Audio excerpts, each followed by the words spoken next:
The stages of listening to Boise State Public Radio podcasts. Step 1. Testing the waters. You tune into an episode or two. Nothing too serious.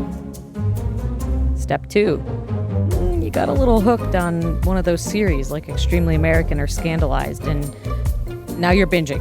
No judgment, but you did listen to it in one day. Step 3. Now you're subscribed to a feed. You get notifications to your phone every time there's a new daily episode of The Connector or Idaho Matters. I see where this is going.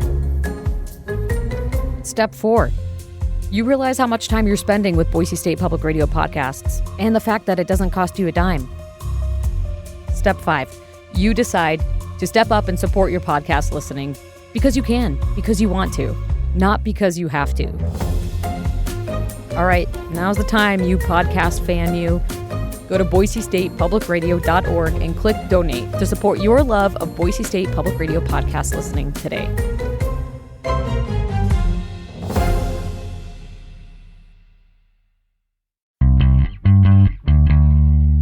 From the studios of Boise State Public Radio News, I'm Gemma Gaudette. This is Idaho Matters.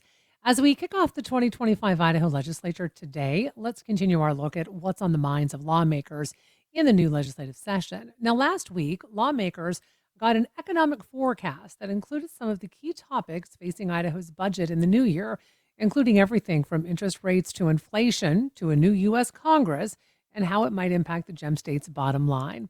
And on Thursday, Zion Bank senior economist Robert Spenlove gave legislators his take on the 2025 economy here in Idaho. And he's here joining us today to share more with us. Robert, really nice to have you back on the program. Thanks, Jen. It's great to be with you. So you started off by giving lawmakers a recap of 2024. So can you give us the highlights of last year? Sure. One of the big trends of 24 was the economy continuing to kind of return back to normal. So we saw inflation slowing, but prices are still up. The labor market is slowing as well. We're seeing that unemployment rate has moved up a little bit. And because of that, the Federal Reserve pivoted from higher interest rates to starting to cut rates in September. And they continue to do that in November and again into December. But then one of the big overarching themes was this uncertainty. There was uncertainty because of international, essentially wars in other countries, and then also the elections added to that uncertainty and that volatility. And so that really framed a lot of the year. So can we talk a little bit about inflation next? What's been putting the pressure on inflation right now? Well, the initial shock was from the pandemic. When we had the breakdown in the supply chains, we had a breakdown in our labor force, we had all these problems. So we had essentially a lot of consumer demand and no supply. And so that started that inflationary cycle. The problem is once inflation starts, it's really hard to get it back to normal again. And so we've seen sectors of inflation returning back to normal. We saw a huge spike in food prices, but they've lately returned back to normal. We saw a spike in different kinds of goods, and they've returned back to normal. But the problem is, and I heard this a lot from people, they say, well, I don't see inflation slowing. You have to remember that inflation is the change in prices. But what we're experiencing is that increase in the price level. So prices jumped by 22% over the last 4 years, even though the inflation is back down to about 2.5%. And that's what really makes people struggle. So with that said, what is your prediction for inflation in 2025? Well, this is one of the biggest questions. The Federal Reserve is really focused on this and has been talking about it a lot just over the last few days. So many of those sectors of inflation are down, but the Fed wants inflation at 2%. And it's hovering, it's getting sticky right around 2.5% to 3%. And then we're seeing some sectors that are showing signs of reheating. So the housing market is looking better, but it's starting to reheat just a little bit. The service sector is also showing, well, it never returned back to that 2% level. It stalled out right around 4%. And then just in the last couple months, we've started to see food prices starting to reheat. The biggest one is egg prices. Eggs have spiked in the last couple months because of the avian flu, but it's Hmm. also because of the sensitivity in the markets right now to these disruptions. That's interesting you talk about egg prices, Robert, because we were traveling over the holidays and walked into a couple of grocery stores where they had limits on the amount of eggs you could buy. Yeah. And the prices were high as well. Um, so with that, I mean, people feel that at the grocery store. Absolutely. You also mentioned housing, and you're saying it's starting to reheat. So what does that mean for an Idahoan who has been wanting to buy a home, but there seems to be so many factors working against them? Yeah. If we could keep prices right where they are, if we could keep the inflation right where it is, we'd be okay. But what we saw, it started well in 2021. Housing price appreciation in Idaho spiked by 40%. So there was this Mm, huge spike, and then kind of going forward by June of 23, housing prices were contracting by 10% year over year. Where are we today? We're right around 2%. So that's an okay level. But the Fed is worried. And, if you jump over to the Federal Reserve, they're keeping interest rates higher because their fear is if they allow those 30-year mortgage rates to get too low, it could reignite that inflation. So if mm. just a few years ago, you could get a 30-year mortgage for 3%. And that's part of the reason that we saw that spike in mortgage rates. And so right now they're hovering around 7%. So, the Fed is saying if we allow those to get back to those low rates again, we fear it could start that. And so I think they're going to keep those rates closer to that 6 to 7%. But that's tough to adjust to. People keep remembering that just a few years ago they got these great rates, and so they don't want to move. And so it's kind of freezing up the overall housing market, and that really hurts the younger population and lower income. So, Robert, what I find interesting about these mortgage rates, these interest rates, is what you just said, right? Like 5 years ago, 10 years ago, you could get such low rates. But when you talk to folks who were buying homes back in the 1980s, I was not, I was a child. They talk about the interest rates, I think, being up in the 20% range. And so is part of it our perspective and maybe lack of historical knowledge on what interest rates used to look like?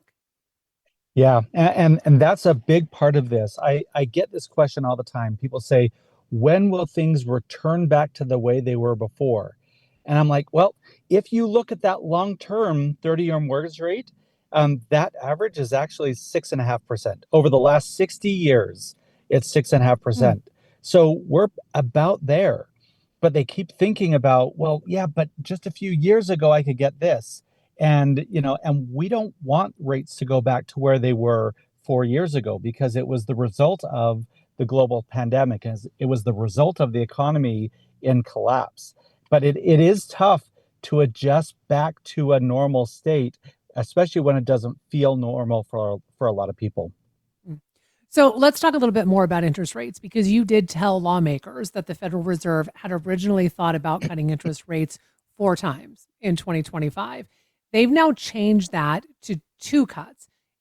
Is that because of what you and I just discussed, or are there other reasons?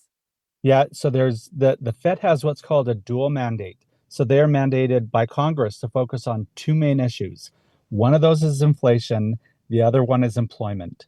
And so they've been expressing that with this inflation getting sticky, their biggest concern is that the inflation will reheat. And so they say, okay, we've got to keep control of this inflation. We've got to do what we can to drive that down.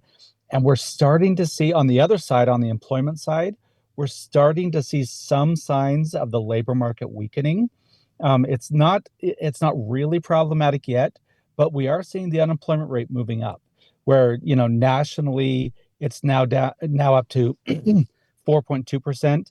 In Idaho, we're around 3.7%. Now that's still really low, but it's gone up by about 1% in the last year.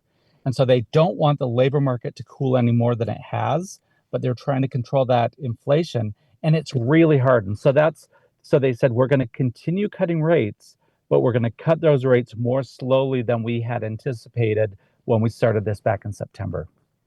So what does that mean for business here in Idaho with these 2 rate cuts that we can expect? Well, and that's where it gets a little bit complicated. When we talk about the Fed, we're talking about very short-term interest rates. What you see when you're borrowing for a home or for a car or for a business loan are longer-term rates. And so leading into the September meeting, long-term rates had already dropped in anticipation of the Fed aggressively cutting rates. And now markets are saying, you know what, with the Fed less certain about where they're going to go, we're actually going to push rates higher. And so the 10-year, the yield on the 10-year bond is now back around where it was in May of last year. It's right around 4.6%. So I think we are going to see borrowing costs remain higher, at least for the first 6 months of this year, because there's that greater uncertainty and because the Fed is messaging that they're going to take a much more cautious approach to their rate lowering. So I have just 2 minutes left with you, Robert. I'd like to know what's top of mind this year. What is the one thing in terms of Idaho's economy that we should all be watching? Well, you know, the good thing about the Idaho economy, we're in a really good position, especially relative to other parts of the country. Leading the country in our employment growth, one of the lowest unemployment rates in the nation, strong population growth. So the fundamentals are really strong in the Idaho economy.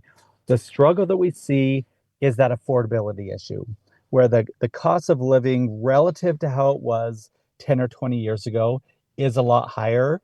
And so it is one of those challenges that we do need to acknowledge and we need to be dealing with.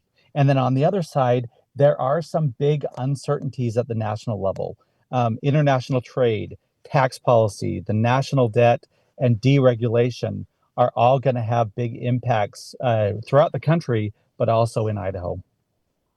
Well, as always, Robert, we so appreciate you coming on. I know how busy you've been talking with the legislature, so we appreciate you coming on and sharing all of this information with us. So thanks so much for your time. Thanks. It's great to be with you. We've been speaking with Zion Bank's senior economist, Robert Spenlove. He gave the Idaho legislature's Economic Outlook and Revenue Assessment Committee his forecast for Idaho's economy in 2020-25 last week, and he shared those thoughts with us right now. This is the Idaho Matters podcast. I'm Gemma Gaudet. If you like podcasts like this, explore more from the Boise State Public Radio podcast family. There you'll find a mix of daily news, Idaho voices, and in-depth series on a wide range of topics. I'm talking wild horses, political scandals, sustainable ranching, and militia groups in a post-January 6th world. Wherever you get your podcasts, just search Boise State Public Radio to find what Idaho's NPR station has in store for you.